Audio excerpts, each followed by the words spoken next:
Hello friends, welcome to one style cooking. இன்றைக்கி நம்ம பார்க்க போகிற ரெசிபி என்னென்னு பார்த்தீங்கன்னா சப்பாத்தி, ரொட்டி, வெரைட்டி ரைஸ் எல்லாத்துக்குமே ரொம்ப சூப்பரான ஒரு சைட் டிஷ். அது மட்டும் இல்லாமல் ஒரு ரெஸ்டாரண்ட் ஸ்டைலில், ரெஸ்டாரண்ட் டேஸ்ட்டில் எவ்வளோ ஒரு சூப்பரான வெஜிடபிள் க்ரீன் குருமா தான் பார்க்க போகிறோம். வாங்க எப்படி ஈஸியாக டேஸ்டியாக செய்யலாங்கிறத போய் பார்க்கலாம். வீடியோக்குள்ளே போகிறதுக்கு முன்னாடி கீழே உள்ள ரெட் கலர் சப்ஸ்கிரைப் பட்டனை கிளிக் பண்ணுங்கள். கூடவே பக்கத்தில் உள்ள பெல் ஐக்கானையும் கிளிக் பண்ணுங்கள். அப்போ தான் நான் போடுற வீடியோ எல்லாமே உடனுக்குடன் உங்களுக்கு தெரிய வரும். வாங்க இப்போ வீடியோக்குள்ளே போகலாம். வெஜிடபிள் க்ரீன் குருமா பண்ணுறதுக்கு இன்றைக்கி வந்து பார்த்திங்கன்னா ஒரு பேனில் ஆயில் சேர்த்துருக்கேன். ஆயில் நல்லா சூடானதும் ஒரு 5 கிராம்பு, ஒரு சின்ன துண்டு பட்டை, கூடவே ஒரு 5 ஏலக்காய் சேர்த்துக்கலாம். நம்ம அந்த கிராம்பு சேர்க்குறப்ப அந்த கிராம்பு வந்து இந்த ஆயிலில் வெடிக்கணும். அப்போ தான் அதோடய ஃப்ளேவர் வந்து நல்லா வெளியே வரும். இந்த ஸ்டேஜில் நம்ம வெங்காயம் சேர்த்துக்கலாம். ஒரு பெரிய வெங்காயத்தை கட் பண்ணி அதில் சேர்த்துருக்கேன். இந்த வெங்காயம் வந்து லைட்டாக வதங்கணும். வெங்காயம் வந்து பார்த்திங்கன்னா இந்தளவு வதங்கினா போதும். இந்த ஸ்டேஜில் இஞ்சி பூண்டு பேஸ்ட்டு சேர்த்துக்கலாம். ஒரு 1 டீஸ்பூன் இஞ்சி பூண்டு பேஸ்ட்டு, இதையும் சேர்த்து நல்லா வதக்கிக்கோங்க. இஞ்சி பூண்டோட பச்சை வாசனை போகிறது வரைக்கும் நல்லா வதக்கிக்கணும். அவ்வளோதாங்க.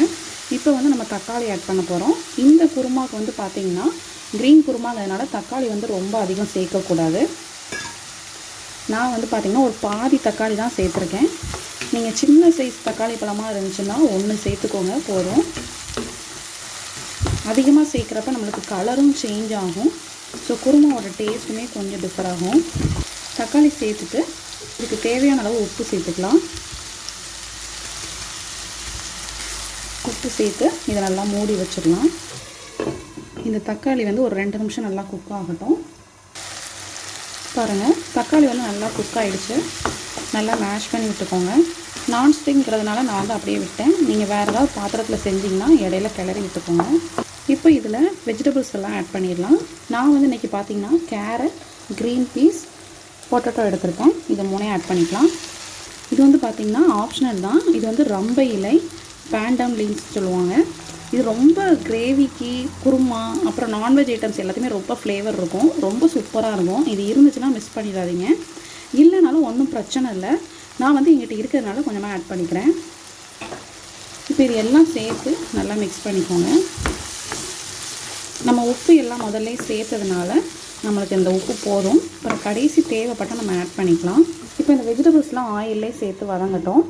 நீங்கள் வெஜிடபிள்ஸ் வந்து தனியாக குக் பண்ணி கூட இந்த ஸ்டேஜில் ஆட் பண்ணலாம். குக்கரில் ஒரு விசில் வச்சு கூட. இப்போ இந்த வெஜிடபிள்ஸ் எல்லாம் ஓரளவுக்கு வதங்கிருக்கு. இப்போ இதில் மசாலா ஆட் பண்ணிடலாம். மசாலா பார்த்திங்கன்னா ரொம்ப வேறு எதுவும் ஸ்பைசஸ் ஆட் பண்ணக்கூடாது. நான் வந்து கொஞ்சமாக ஒரு 2 பிஞ்ச் அளவுக்கு மட்டும் மஞ்சள் தூள் ஆட் பண்ணுறேன். இந்த மஞ்சள் தூள் சேர்க்குறப்ப நமக்கு அந்த க்ரீன் கலரை வந்து நல்லா என்ஹான்ஸ் பண்ணி கொடுக்கும். கூடவே வந்து பார்த்திங்கன்னா கரம் மசாலா தூள் ஆட் பண்ணுறேன். இது வந்து ஒரு 1/2 டீஸ்பூன், அவ்வளோதாங்க. இதை நல்லா மிக்ஸ் பண்ணி நம்ம கொஞ்சமாக தண்ணி சேர்த்து இந்த வெஜிடபிள்ஸ் வந்து நல்லா குக் பண்ண போகிறோம். ஒரு 1/2 கிளாஸ் தண்ணி சேர்த்தா போதும். இப்போ இந்த வெஜிடபிள்ஸ் நல்லா குக் ஆகணும். இந்த மசாலாவோட சேர்த்து குக் ஆகிறதுக்குலாம் நம்ம இதுக்கான மசாலா ரெடி பண்ணிட்டு வந்துடலாம். இப்போ இதுக்கான மசாலா ரெடி பண்ணிடலாம். ஒரு மிக்ஸி ஜாரில் ஒரு கையளவு தேங்காய், கூடவே வந்து பார்த்திங்கன்னா ஒரு கையளவு கொத்தமல்லி இலை, ஒரு கையளவு புதினா, காரத்துக்கு வந்து பார்த்திங்கன்னா 3 பச்சை மிளகாய் ஆட் பண்ணுறேன். இந்த மாதிரி உடச்சி சேர்த்துக்கோங்க. காரம் வந்து உங்களுக்கு எந்த அளவுக்கு வேணுமோ அந்தளவுக்கு ஆட் பண்ணிக்கலாம். இது கூடவே ஒரு 5 கேஷ்யூ நட். நீங்கள் வந்து கேஷ்யூ நட் இல்லைன்னு நினச்சிங்கன்னா இதுக்கு பதிலாக பொட்டுக்கடலை கூட சேர்த்துக்கலாம். கிரேவி கன்சிஸ்டன்சி நல்லா வரணுங்கிறதுக்காக கசகசா ஒரு 1/2 டீஸ்பூன் சேர்த்துருக்கேன். இப்போ இதை எல்லாம் கொஞ்சமாக தண்ணி சேர்த்து நல்லா ஃபைன் பேஸ்ட்டாக அரைச்சி எடுத்துக்கலாம். இப்போ நம்மளோட வெஜிடபிள்ஸ் எல்லாம் நல்லா குக் ஆகிடுச்சு. சூப்பராக ரெடி ஆகிடுச்சு.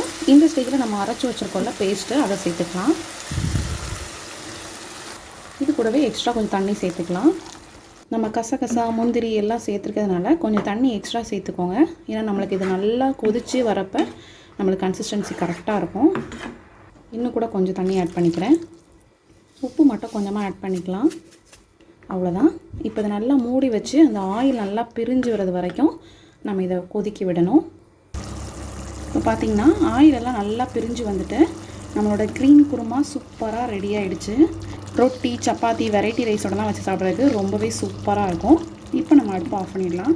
ரொம்பவே சூப்பரான டேஸ்டான நம்மளோட வெஜிடபிள் க்ரீன் குருமா ரெடி ஆகிடுச்சு. கண்டிப்பாக நீங்களும் இந்த ரெசிபி வீட்டில் ட்ரை பண்ணி பாருங்கள்.